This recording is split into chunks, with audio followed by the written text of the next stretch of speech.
Hey guys, what's up and welcome to a new episode of the League of Myths series. I hope all of you are having a great holiday. But as usual, do not forget to throw in a like if you end up enjoying this episode. But going into the first myth, is it possible to pop Banshee's Veil with Yasuo's Wind Wall? So usually Banshee's Veil is popped by having a spell hit that champion. And Yasuo's Wind Wall isn't exactly considered a spell that can hit champions. As you saw there, it had no effect.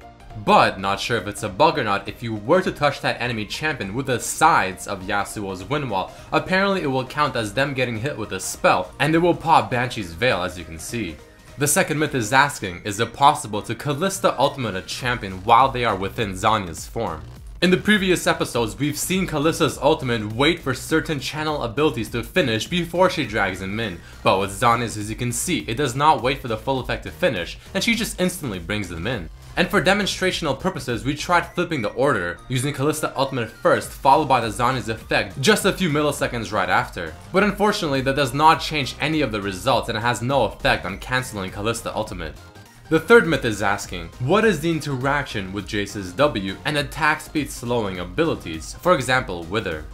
Activating Jace's W instantly gives him 2.5 attack speed, which is the max. But as Nasus uses Wither, I wait a few seconds for the Wither to build up to further reduce my attack speed. Following that, I activate my W, and it only started at 1.86 attack speed rather than 2.5. But what if we switch the order and have W go off first and then Wither? Unfortunately, nothing really seems to change and Wither still has precedence. You would think maybe using Jace's W in a certain order with Wither will have Jace's W overrule the effect of Wither, but that is not the case. So I'm sorry to you Jace players. Moving on to the next question, if you crit while having negative AD, what does the damage dealt become?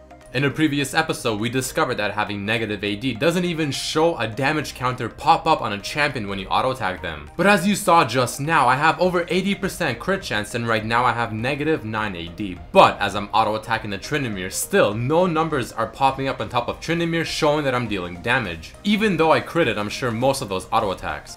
And the final question of this episode, will Zed's ultimate follow Rek'Sai's ultimate across the map? In the previous installment of this series, we saw some interesting interactions with Rek'Sai's ultimate and champions such as Nocturne. But let's see if Zed's interaction is any different. And as Rek'Sai finally dashes across the map, I use my ultimate on her as well and seem to dash quite a decent distance. But taking a look at that once again in slow motion, you can see that as I dash across and follow Rek'Sai, some of my shadows seem to still kind of run across to try and chase her down. But that's just a visual effect and they stop chasing her after a bit of time. And my initial shadow still appears in its location. Alright guys, that is it for this episode of League of Myths. If you did enjoy, don't forget to leave a like, submit your own myths as well, and definitely check out the previous episode of this series, while also checking out my other videos as well, and subscribe if you haven't. But again, I hope you guys did enjoy it, and I hope to see you for the next one. Peace!